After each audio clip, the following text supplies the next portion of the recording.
Hello student welcome on learn short and English Punjabi and Hindi YouTube channel. तो अज असी करांगे chapter 9 large circle S W and S S और S Z. तो पहला असी करे small circle S and Z वास्ते जिन्हों असी लैफ्ट मोशन भी लिखते हैं तो राइट मोशन भी लिखे सी। इस तरह ही एस डबल्यू तो एस जैड सर्कल में भी असी लैफ्ट मोशन तो राइट मोशन दोनों तरह ही लिख सकते हैं।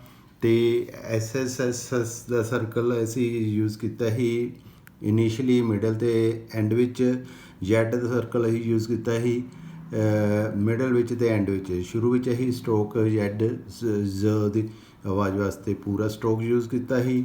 एस डबल्यू वास्ते असी इनिशियली सर्कल जोड़ा लार्ज सर्कल यूज़ करांगे तो एस जैड वास्ते नहीं यूज़ करांगे।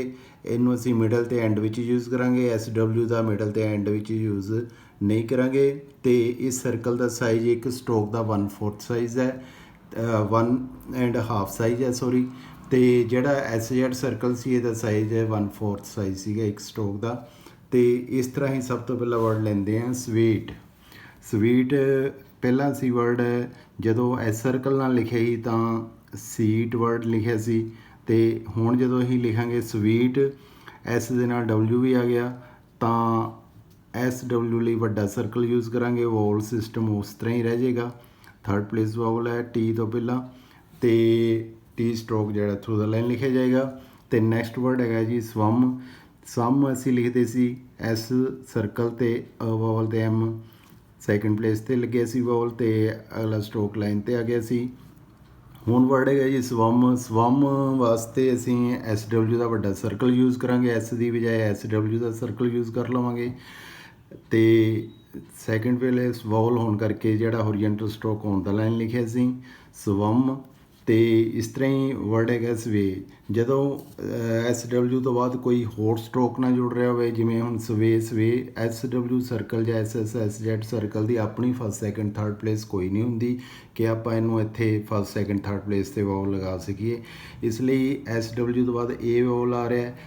इस वर्ड में असी इस तरह लिखेंगे एस सर्कल जोड़ा डबल्यू की हुक दे विच ला देंगे।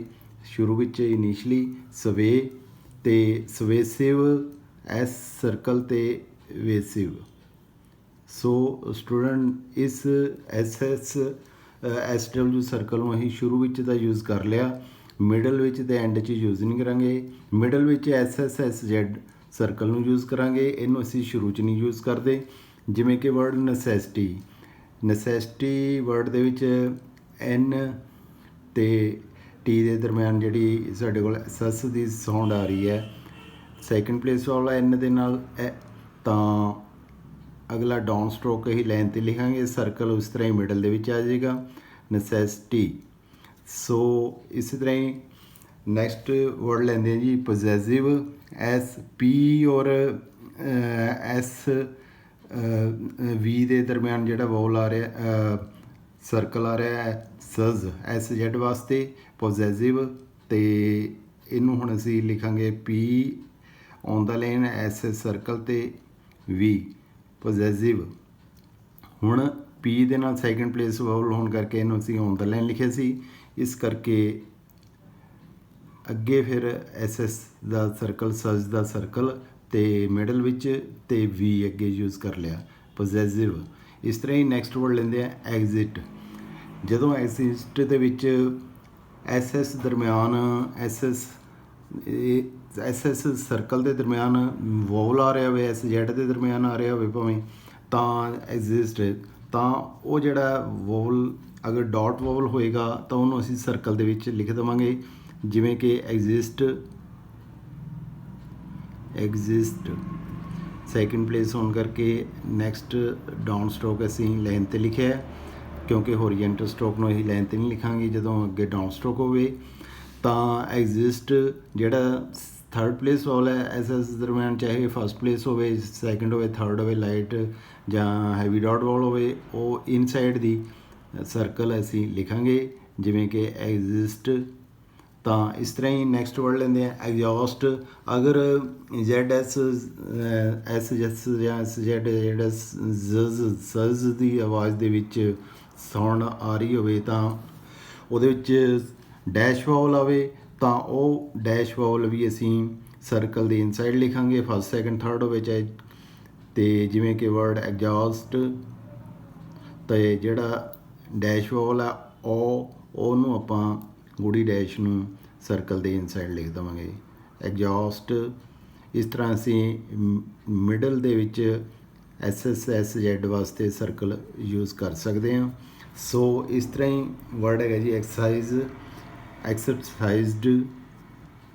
SSZ ਦੇ ਦਰਮਿਆਨ ਆਈ ਸਾਊਂਡ ਆ ਰਹੀ ਹੈ ਅਤੇ ਆਈ ਡਿਪਥੋਂਗ ਹੈਗਾ, ਇਹਨੂੰ ਵੀ ਅਸੀਂ ਸਰਕਲ ਦੇ ਇਨਸਾਈਡ ਲਿਖ ਦੇਵਾਂਗੇ, ਜਿਵੇਂ ਐਕਸਰਸਾਈਜ਼ਡ। ਜਦੋਂ ਹੋਰੀਜੈਂਟਲ ਸਟ੍ਰੋਕ ਤੋਂ ਪਹਿਲਾਂ ਜਾਂ ਬਾਅਦ ਸੈਕਿੰਡ ਪਲੇਸ ਵਾਲਾ ਅੱਗੇ ਅਪ ਸਟ੍ਰੋਕ ਹੈ ਤਾਂ ਫਿਰ ਉਸ ਜਿਹੜਾ ਹੋਰੀਜੈਂਟਲ ਸਟ੍ਰੋਕ ਅਸੀਂ ਔਨ ਦਾ ਲਾਈਨ ਲਿਖਦੇ ਹਾਂ ਐਕਸਰਸਾਈਜ਼ਡ। ਅਤੇ ਜਿਹੜਾ ਮਿਡਲ 'ਚ ਵੋਲ ਆ ਰਿਹਾ SZ ਦੇ, ਉਹਨੂੰ ਅਸੀਂ ਇਨਸਾਈਡ ਦੀ ਸਰਕਲ ਲਿਖ ਦਾਂਗੇ ਇਸ ਤਰ੍ਹਾਂ। ਅਤੇ ਇਸੇ ਤਰ੍ਹਾਂ ਹੀ ਜਦੋਂ ਅਗਲਾ ਵਰਡ ਲੈਂਦੇ ਹਾਂ ਮਿਸਸਪੈਲ, ਇਸ ਤਰ੍ਹਾਂ ਕੰਸੀਕਿਊਟਿਵ ਸਿਲੇਬਲ ਜਿਹੜੇ ਵਰਡ ਹੁੰਦੇ ਨੇ ਉਹਨਾਂ ਦੇ ਵਿੱਚ ਮਿਡਲ ਦੇ ਵਿੱਚ ਜਦੋਂ SS ਦੀ ਟੁੱਟਵੀਂ ਜਿਹੀ ਆਵਾਜ਼ ਆ ਰਹੀ ਹੁੰਦੀ ਹੈ ਮਿਸਸਪੈਲ, ਤਾਂ 2 S ਦੀ ਆਵਾਜ਼ ਆ ਰਹੀ ਹੈ ਤਾਂ ਮਿਸ ਦੇ S ਅਤੇ ਸਪੈਲ ਦਾ S, ਤਾਂ ਉਸ ਹਾਲਤ ਵਿੱਚ ਵੀ ਅਸੀਂ ਇਹਨੂੰ ਲਾਰਜ ਸਰਕਲ SS ਦਾ ਯੂਜ਼ ਕਰਾਂਗੇ, ਮਿਸਸਪੈਲ। ਸੋ ਥਰਡ ਪਲੇਸ ਵਾਵਲ ਸੀ ਤਾਂ ਡਾਊਨ ਸਟ੍ਰੋਕ ਸਾਡੇ ਕੋਲ P ਹੈ, ਉਹਨੂੰ ਅਸੀਂ ਥਰੂ ਦਾ ਲਾਈਨ ਲਿਖਾਂਗੇ, ਮਿਸਸਪੈਲ। ਸੋ ਇਸ ਤਰ੍ਹਾਂ ਹੀ ਜਿਹੜਾ ਸੈਕਿੰਡ ਪਲੇਸ ਵਾਲ P ਤੋਂ ਬਾਅਦ ਆ ਰਿਹਾ, P ਤੋਂ ਬਾਅਦ ਲੱਗ ਜਾਏਗਾ। ਸੋ ਨੈਕਸਟ ਐਂਡ ਦੇ ਵਿੱਚ ਵੀ ਅਸੀਂ ਇਹਨੂੰ SZ SS ਵਾਸਤੇ ਯੂਜ਼ ਕਰ ਸਕਦੇ ਹਾਂ, SW ਵਾਸਤੇ ਨਹੀਂ ਯੂਜ਼ ਕਰ ਸਕਦੇ, SW ਵਾਸਤੇ ਸਿਰਫ ਇਨੀਸ਼ੀਅਲੀ ਯੂਜ਼ ਕਰਦੇ ਹਾਂ, ਮਿਡਲ ਅਤੇ ਐਂਡ 'ਚ ਨਹੀਂ ਯੂਜ਼ ਕਰਦੇ। ਸੋ ਇਸ ਤਰ੍ਹਾਂ ਹੀ ਵਰਡ ਹੈਗਾ ਪਾਸਿਸ, P ਤੋਂ ਬਾਅਦ ਸਜ਼ ਦੀ ਸਾਊਂਡ ਆ ਰਹੀ ਹੈ ਤਾਂ ਸਜ਼ ਵਾਸਤੇ ਅਸੀਂ ਐਂਡ 'ਚ ਸਰਕਲ ਯੂਜ਼ ਕਰ ਸਕਦੇ ਹਾਂ, ਜਿਵੇਂ ਇਸ ਸਰਕਲ ਨਾਲ ਹੀ ਲਿਖਿਆ ਸੀ ਪਾਸ ਅਤੇ ਪਾਸਿਸ। ਸਜ਼ ਦੀ ਦੀ ਸਾਊਂਡ ਐਕਸਟਰਾ ਆ ਗਈ ਤਾਂ ਲਾਰਜ ਸਰਕਲ ਯੂਜ਼ ਕਰ ਲਿਆ, ਵੋਲ ਸਿਸਟਮ ਉਹੀ ਰਹੇਗਾ। ਅਤੇ ਨੈਕਸਟ ਵਰਡ ਲੈਂਦੇ ਹਾਂ ਕਾਜ਼ਜ਼, ਕੌ ਅਤੇ ਜ਼ਜ਼ ਵਾਸਤੇ ਆਪਾਂ ਫਿਰ ਉਹੀ ਲਾਰਜ ਸਰਕਲ ਯੂਜ਼ ਕਰ ਲਾਂਗੇ, ਫਸਟ ਪਲੇਸ ਵਾਵਲ ਔਨ ਕਰਕੇ ਅਬਵ ਦਾ ਲਾਈਨ। ਐਕਸਰਸਾਈਜ਼, ਇਹਦੇ ਵਾਸਤੇ ਵੀ ਐਕਸਰਸਾਈਜ਼ ਐਂਡ ਵਿੱਚ SS ਦੇ ਸਰਕਲ ਦਰਮਿਆਨ ਆਈ ਸਾਊਂਡ ਆ ਰਹੀ ਹੈ, ਉਹ ਅਸੀਂ ਇਨਸਾਈਡ ਦੀ ਸਰਕਲ ਲਿਖ ਦਾਂਗੇ, ਐਕਸਰਸਾਈਜ਼। ਸੋ ਇਸੇ ਤਰ੍ਹਾਂ ਹੀ ਨੈਕਸਟ ਵਰਡ ਲੈਂਦੇ ਆ ਐਕਸਰਸਾਈਜ਼ਜ਼। ਅਗਰ ਐਕਸਰਸਾਈਜ਼ ਜਿਵੇਂ ਕਿ ਵਰਡ ਅਸੀਂ ਉੱਪਰ ਲਿਖਿਆ ਅੱਗੇ ਫਿਰ ਇੱਕ S ਹੋਰ ਆ ਰਿਹਾ ਤਾਂ ਫਿਰ ਐਕਸਰਸਾਈਜ਼ ਵਰਡ ਤਾਂ ਐਜ਼ ਇਟ ਇਜ਼ ਉਸ ਤਰ੍ਹਾਂ ਹੀ ਲਿਖਿਆ ਜਾਏਗਾ, ਬਲਕਿ ਵੱਡੇ ਸਰਕਲ ਨੂੰ ਬਾਹਰ ਨੂੰ ਵਧਾਉਂਦੇ ਹੋਏ ਇੱਕ ਛੋਟਾ ਸਰਕਲ S ਵਾਸਤੇ ਬਣਾ ਦੇਵਾਂਗੇ। ਇਸ ਤਰ੍ਹਾਂ ਤੀਜਾ S ਸਰਕਲ ਵੀ ਅਸੀਂ ਈਜ਼ੀਲੀ ਲਿਖ ਸਕਦੇ ਹਾਂ, ਐਕਸਰਸਾਈਜ਼ਜ਼। ਉਸੇ ਤਰ੍ਹਾਂ ਹੀ ਜੋ ਡਿਪਥੋਂਗ ਆ ਰਿਹਾ ਸੀ ਉਹਨੂੰ ਅਸੀਂ ਇਨਸਾਈਡ ਦੀ ਸਰਕਲ ਲਿਖ ਦੇਵਾਂਗੇ, ਐਮਫਾਸਾਈਜ਼। ਇਹ ਵੀ ਐਮਫਾਸਾਈਜ਼, ਐਮਫੇਸਾਈਜ਼, ਐਮਫੇਸਾਈਜ਼, ਐਮਫੇਸਾਈਜ਼।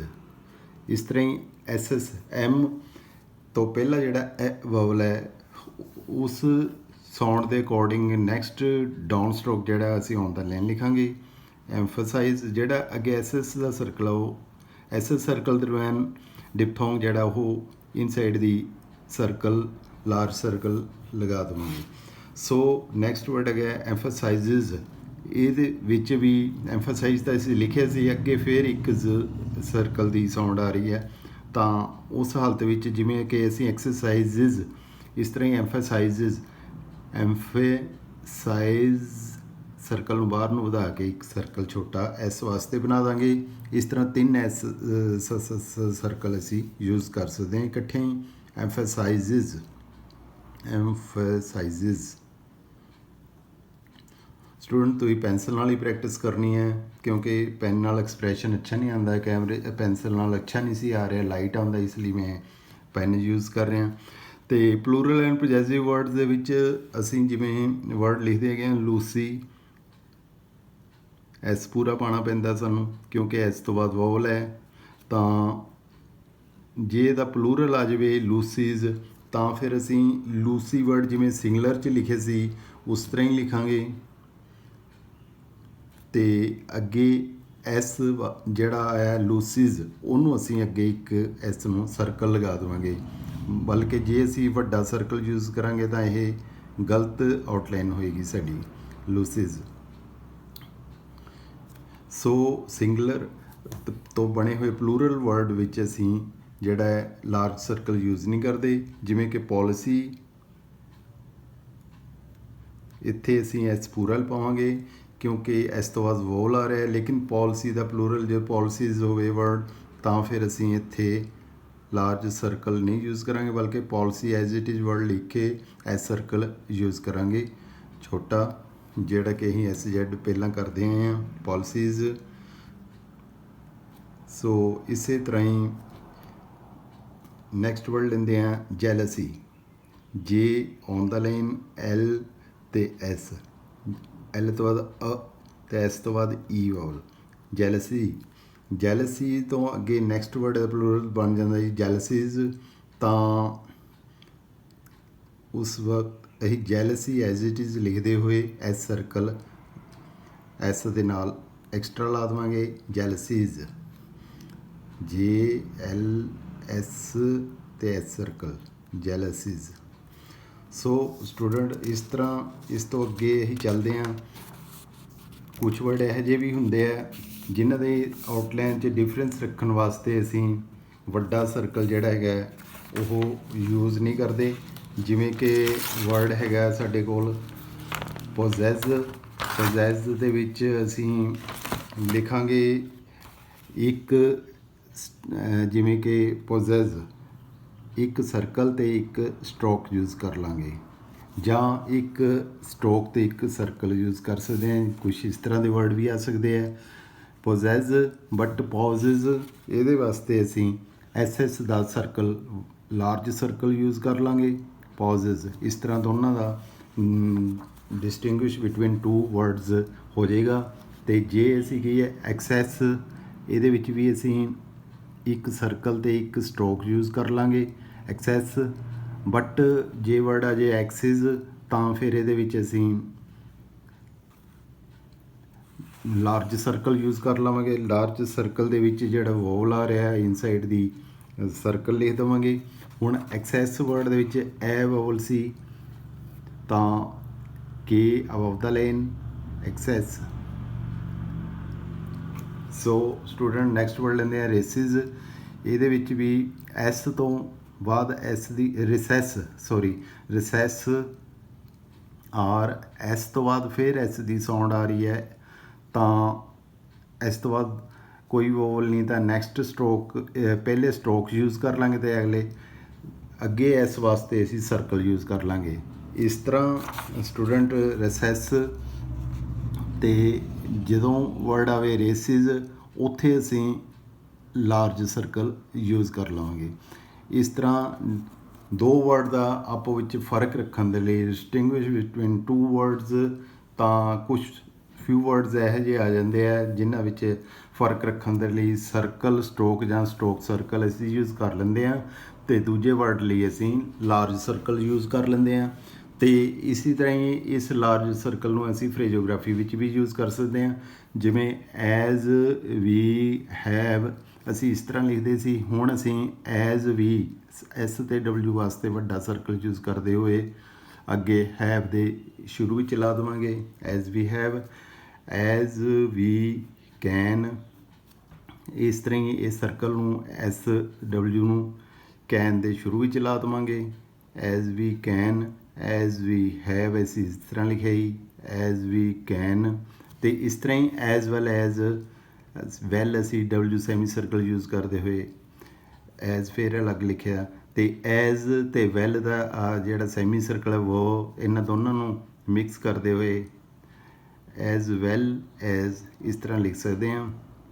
ਇਨ ਦਿਸ ਸਿਟੀ ਤਾਂ ਇਨ ਦਿਸ ਦਾ ਸਰਕਲ ਤੇ ਐਸ ਦਾ ਸ਼ੁਰੂ ਵਾਲਾ ਸਰਕਲ ਦੋਨਾਂ ਨੂੰ ਇਕੱਠਿਆਂ ਲਿਖਦੇ ਹੋਏ ਵੱਡਾ ਸਰਕਲ ਯੂਜ਼ ਕਰਦੇ ਹੋਏ ਇਨ ਦਿਸ ਸਿਟੀ ਲਿਖ ਕੇ ਫਰੇਜ਼ ਬਣਾ ਸਕਦੇ ਹਾਂ। ਦਿਸ ਇਜ਼ ਵਾਸਤੇ ਅਸੀਂ ਦਿਸ ਤੇ ਇਜ਼ ਦੋਨਾਂ ਨੂੰ ਮਰਜ ਕਰਦੇ ਹੋਏ ਲਾਰਜ ਸਰਕਲ ਲਿਖਦੇ ਹੋਏ ਦਿਸ ਇਜ਼ ਫਰੇਜ਼ ਬਣਾ ਕੇ ਪੜ੍ਹ ਸਕਦੇ ਹਾਂ। This is so as is ਤੇ ਐਜ਼ ਹੈਜ਼ ਦੋਨਾਂ ਵਾਸਤੇ ਪੜ੍ਹਾਂਗੇ। ਐਜ਼ ਤੇ ਵਿੱਚ ਇਜ਼ ਦਾ ਸਰਕਲ ਮਰਜ ਕਰਦੇ ਹੋਏ ਇਹਨੂੰ ਲਾਰਜ ਸਰਕਲ ਪੜ੍ਹਦੇ ਹੋਏ ਐਜ਼ ਇਜ਼ ਪੜ੍ਹਦੇ ਹੋਏ ਐਜ਼ ਇਜ਼ ਪੜ੍ਹਾਂਗੇ। ਫਰੇਜ਼ ਬਣ ਜਾਏਗਾ ਸਾਡੇ ਕੋਲ ਐਜ਼ ਇਜ਼ ਤੇ ਐਜ਼ ਹੈਜ਼ ਵਾਸਤੇ ਦੋਨਾਂ ਵਾਸਤੇ ਪੜ੍ਹ ਲਾਂਗੇ। So as is as has ਇਸ ਤਰ੍ਹਾਂ ਹੀ ਇਜ਼ ਐਜ਼ ਵਾਸਤੇ ਛੋਟਾ ਸਰਕਲ ਹੀ ਯੂਜ਼ ਕਰਦੇ ਹਾਂ। ਇਹਨਾਂ ਦੋਨਾਂ ਨੂੰ ਮਰਜ ਕਰਦੇ ਹੋਏ ਔਨ ਦਾ ਲਾਈਨ ਲਿਖਾਂਗੇ ਇਜ਼ ਐਜ਼ ਤੇ is his is as is his. So ਇਸ ਤਰ੍ਹਾਂ ਸਟੂਡੈਂਟ ਸਾਡੇ ਲੈਸਨ ਇੱਥੇ ਹੀ ਖਤਮ ਹੁੰਦਾ ਹੈ ਅਤੇ ਨੈਕਸਟ ਐਕਸਰਸਾਈਜ਼ ਆ ਜਾਂਦੀਆਂ ਦੋ ਸਾਡੇ ਕੋਲ ਵਰਡ ਐਕਸਰਸਾਈਜ਼। ਉਸੇ ਤਰ੍ਹਾਂ ਹੀ ਜਿਵੇਂ ਕਿ ਪਹਿਲਾਂ ਲਿਖਿਆ ਸੀ ਇੱਕ ਪੇਜ 'ਤੇ 3-3 ਵਰਡ ਲੈ ਲੈਣਾ, ਇੱਕ ਵਰਡ 2-3 ਅਤੇ ਬਾਕੀ ਵਿਚਲੀਆਂ ਲਾਈਨਾਂ ਦੀ ਪ੍ਰੈਕਟਿਸ ਕਰੋ 80-80 100 ਵਾਰ। ਅਤੇ ਇਸ ਤਰ੍ਹਾਂ ਹੀ ਨੈਕਸਟ ਸਾਰੇ ਵਰਡ ਨੂੰ ਇਸ ਤਰ੍ਹਾਂ ਹੀ ਕੰਟੀਨਿਊ ਤੁਸੀਂ ਲਿਖਦੇ ਜਾਣੇ ਇੱਕ ਪੇਜ 'ਤੇ 3-3 ਵਰਡ। ਅਤੇ ਨੈਕਸਟ ਸਾਡੇ ਕੋਲ ਗ੍ਰਾਮਰ ਲੌਜ਼ ਆ ਜਾਂਦੇ ਆ। ਇਨ ਐਨੀ ਇਨ ਵਾਸਤੇ ਅਸੀਂ ਤੇ ਐਨੀ ਵਾਸਤੇ ਐਨ ਅਬਵ ਦਾ ਲਾਈਨ ਲਿਖਦੇ ਹਾਂ। ਔਨ ਵਾਸਤੇ OWN ਵਾਸਤੇ ਔਨ ਅਸੀਂ ਲਾਈਨ ਦੇ ਬਿਲਕੁਲ ਥੱਲੇ ਲਿਖਦੇ ਹਾਂ। ਯੂਅਰ ਵਾਸਤੇ downward R on the line ਅਤੇ ਈਅਰ ਵਾਸਤੇ ਆਰ ਜਿਹੜਾ ਡਾਊਨਵਰਡ ਥਰੂ ਦਾ ਲਾਈਨ ਲਿਖਦੇ ਹਾਂ। ਅਤੇ ਆਰ ਵਾਸਤੇ ਅਸੀਂ R above the on the line upward R ਲਿਖਦੇ ਹਾਂ। ਆਵਰ ਅਤੇ ਅਵਰ ਵਾਸਤੇ through the line R.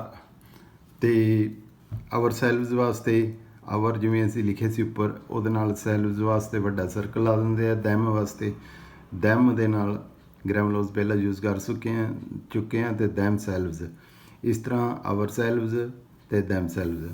So student grammar ਲੌਜ਼ ਤੋਂ ਬਾਅਦ ਸਾਡੇ ਕੋਲ ਫਿਰ ਦੋ ਪੈਰਾਗ੍ਰਾਫਸ ਆ ਜਾਂਦੇ ਆ। ਉਹ ਜਿੰਨੀ ਵੀ ਲਾਈਨ ਤੁਸੀਂ ਇੱਕ ਪੇਜ ਦੇ ਉੱਤੇ ਲਿਖ ਸਕਦੇ ਹੋ ਸ਼ਾਰਟ ਹੈਂਡ ਇਹਦੀ ਇੰਗਲਿਸ਼ ਦਿੱਤੀ ਹੋਈ ਦੀ ਤਾਂ ਉਨੀ ਲਿਖ ਲਓ ਅਤੇ ਅਗਲੇ ਪੇਜ 'ਤੇ ਉਸ ਤੋਂ ਅੱਗੇ ਵਾਲੀ ਸ਼ਾਰਟ ਹੈਂਡ ਲਿਖ ਲਓ, ਅਗਲੇ ਪੇਜ 'ਤੇ ਉਸ ਤੋਂ ਅੱਗੇ ਲਿਖ ਲਓ, ਅੱਗੇ ਲਿਖੇ ਐਂ ਲਿਖਦੇ ਅਗਲੀ ਸਾਰੀ ਕੰਟੀਨਿਊ ਲਿਖਣ ਤੋਂ ਬਾਅਦ 10 12 15 ਜਿੰਨੇ ਵੀ ਪੇਜ ਬਣਦੇ ਆ ਇੱਕ ਪੇਜ ਦੇ ਪੂਰਾ ਲਿਖੀ ਹੋਈ ਸ਼ਾਰਟ ਹੈਂਡ ਦਾ ਉੱਪਰ ਸਾਰਾ ਪੇਜ ਪ੍ਰੈਕਟਿਸ ਕਰੋ। ਅਤੇ ਸਟੂਡੈਂਟ ਅੱਗੇ ਜਿਹੜੀ ਹੈ ਇਹ ਡਿਕਟੇਸ਼ਨ ਇਹ ਮੈਂ ਤੁਹਾਨੂੰ ਅੱਗੇ ਜਲਦੀ ਹੀ ਅਪਲੋਡ ਕਰ ਦਿਆਂਗਾ YouTube 'ਤੇ। ਅਤੇ ਅਗਰ ਤੁਹਾਨੂੰ ਮੇਰਾ ਪਸੰਦ ਆਇਆ ਹੋਵੇ ਚੈਨਲ ਅਤੇ ਪੜ੍ਹਾਉਣ ਦਾ ਮੈਥਡ ਅੱਛਾ ਲੱਗਿਆ ਹੋਵੇ ਤਾਂ ਤੁਸੀਂ ਇਹਨੂੰ ਲਾਈਕ ਸ਼ੇਅਰ ਅਤੇ ਸਬਸਕ੍ਰਾਈਬ ਜ਼ਰੂਰ ਕਰ ਦੇਣਾ ਤਾਂ ਕਿ ਤੁਹਾਨੂੰ ਬੈਲ ਆਈਕਨ ਵੀ ਪ੍ਰੈਸ ਕਰਨ ਤਾਂ ਅਗਲੀਆਂ ਜਿਹੜੀਆਂ ਆਉਣ ਵਾਲੀਆਂ ਵੀਡੀਓਜ਼ ਸਮੇਂ ਸਿਰ ਪਹੁੰਚਦੀਆਂ ਰਹਿਣ। ਸੋ ਮਿਲਦੇ ਹਾਂ ਫਿਰ ਅਗਲੀ ਵੀਡੀਓ ਦੇ ਵਿੱਚ। Don't worry, be happy.